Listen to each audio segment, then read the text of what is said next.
নমস্কার, তোমাদের সবাইকে আমাদের চ্যানেলে স্বাগত জানিয়ে আজকের ক্লাসটি শুরু করছি। আজকে তোমাদের দেখাবো পঞ্চম শ্রেণীর প্রথম পর্যায়ক্রমিক মূল্যায়ন 2024 সালের রায়মার্টিন প্রশ্ন বিচিত্রা থেকে বাংলা বিষয় মডেল কোশ্চেন সেট 5 নম্বর ও 6 নম্বর যে সেটটি আছে আজকে তারই সমাধান করে দেব। তার আগে বলি, যারা চ্যানেলে নতুন তারা অবশ্যই চ্যানেলটিকে সাবস্ক্রাইব করে পাশে থাকা বেল আইকন প্রেস করে রাখো, আর ভিডিওটি ভালো লাগলে অবশ্যই লাইক, কমেন্ট ও বন্ধুদের সঙ্গে শেয়ার করতে ভুলো না। চলো আর দেরি না করে এবার আমরা মূল পর্বে চলে যাই। প্রথমেই দেখো দিয়েছে, এক দাগে বলেছে পূর্ণ বাক্যে উত্তর দাও। এক দাগে আছে হাবু তার কোন দাদাকে পাগল বলেছিল, উত্তর হবে শেষ দাগে। পরের প্রশ্ন দেখো, দুই দাগে আছে জওয়ানদের ঘাঁটি কোথায় ছিল, উত্তরটি হবে লাদাখ অঞ্চলের একটা বরফে ঢাকা নির্জন জায়গাতে জওয়ানদের ঘাঁটি ছিল। পরবর্তী প্রশ্ন দেখো, মুন্ডাদের বিদ্রোহের নাম কি ছিল, উত্তর হবে উলগুলান। 4 দাগে আছে গল্প বুড়োর থলেতে কে বললেন, উত্তর হবে কেশবতী নন্দিনী।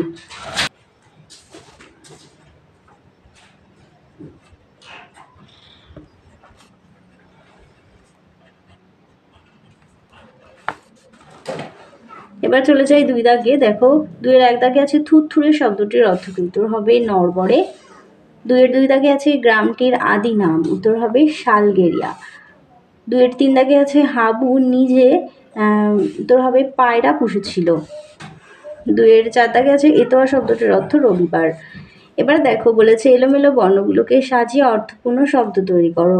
দেখো প্রথম এখানে একটি আছে, এটা হবে রাজপুত্রুর। এবার দেখো অর্থ রয়েছে বাগাল, উত্তর হবে রাখাল। এবার দেখো 5 দাগে বলেছে ক স্তম্ভের সঙ্গে খ স্তম্ভ মিলিয়ে লেখো। প্রথমে দেখো নালিশ, নালিশ হবে অভিযোগ। বারণ, বারণ হবে নিষেধ। পাগল হবে উন্মাদ, আর সদাই হবে সব সময়।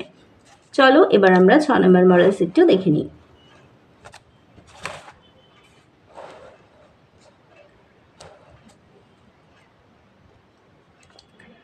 এক দাগে বলেছে সঠিক উত্তরটি বেছে নিয়ে লেখো। 1 এর 1 দাগে আছে সেজদা ও হাবুড়ো পোষা মোট পশু পাখির সংখ্যা কত। দেখো এখানে 150, 105 আর 101টি রয়েছে, কিন্তু ওদের মোট পোষা পশু পাখির সংখ্যা ছিল 175টি, তাই এখানে কোনো অপশন নেই, তাই এটি হবে কোনোটি নয়। এরপরে দেখো 1 এর 2 দাগে বলেছে বরফ গলতে শুরু হলো কোথায়, উত্তর হবে নিচের পাহাড়ে। 1 এর 3 দাগে বলেছে তোমাদের ভাষা পাঠ বইয়ের ক্রিয়াপদের সংখ্যা কত, উত্তর হবে 4। 1 এর 4 দাগে বলেছে যেটি অব্যয় পদ সেটি হলো, উত্তর হবে আর। চলো এবার 2 দাগে দেখি। 2 এর 1 দাগে আছে আটকালোই তল্পিটায়, তল্পির মধ্যে কি কি আছে।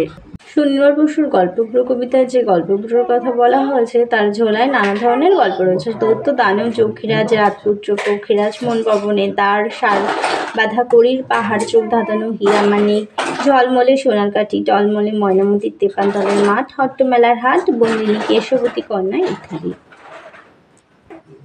পরের প্রশ্ন দেখো, দারোগাবাবু হাবুকে কি পরামর্শ দিয়েছিল।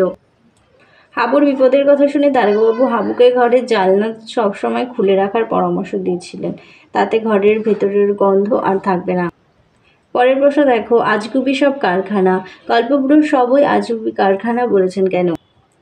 সুনির্মল বসুর গল্পপুরো কবিতায় গল্পপুরো তার কাঁধের ঝোলার মধ্যে দৈত্যী দানব, যক্ষীরাজ, রাজপুত্র, পক্ষীরাজ, মন পবনের কারখানা এই সমস্ত আজগুবি জিনিসপত্র নিয়ে ঘুরে বেড়ায়, তাই সেই সমস্ত জিনিসকে তিনি আজগুবি বলেছেন।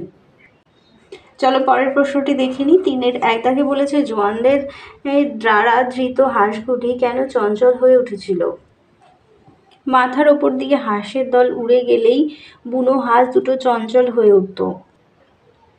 পরের প্রশ্ন দেখো, বুনো হাঁসগুলো কি রকম আবহাওয়ায় বাস করতে পারে। বুনো হাঁসগুলো বেশি গরম বা বেশি ঠান্ডা কোনোটাই সহ্য করতে পারে না, তারা নাতিশীতোষ্ণ আবহাওয়ায় বাস করতে পারে। পরের প্রশ্ন দেখো, ছুটির শেষ দিকে রবির মনের ভাব কেমন হতো।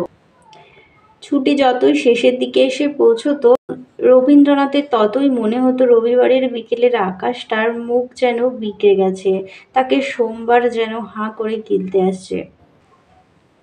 চলো এবার আমরা 4 দাগে চলে যাই। 4 এর 1 দাগে বলেছে উদাহরণ সহ সকর্মক্রিয়ার সংজ্ঞা দাও। যে ক্রিয়ায় কর্ম আছে তাকে বলে সকর্মক্রিয়া। যেমন আমি রুটি খাই, এখানে খাই ক্রিয়াটির কর্ম, এখানে খায় ক্রিয়াটির কর্ম থাকায় এটি সকর্ম ক্রিয়া। 4-এর 2 দাগে আছে বিশেষণ পদ কাকে বলে, উদাহরণ দাও। যে সকল পদ বিশেষ্য পদের অবস্থা, ধর্ম, গুণ, ক্রম ইত্যাদি বোঝায় তাকে বলা হয় বিশেষণ পদ, যেমন নীল জামা। এবার দেখো 4 দাগে বলেছে সন্ধি বিচ্ছেদ করো। পদ্ধতি হবে পদ যুক্ত হতি। 4-এর 3-এ 2 দাগে আছে উদ্যম হবে যুক্ত জম, উদ্যুক্ত জম। তাহলে চলো তোমাদের 5 নম্বর ও 6 নম্বর মডেল সেটটিও আজকে সমাধান করে দিলাম। আবারও পরবর্তী সেট নিয়ে খুব তাড়াতাড়ি দেখা হবে। চলো আজকের মতো ভিডিওটা এখানেই শেষ করছি। ভালো লাগলে অবশ্যই একটি লাইক করো। আবার দেখা হবে পরবর্তী আরেকটি ভিডিও নিয়ে। সবাই ভালো থেকো, সুস্থ থেকো, টাটা।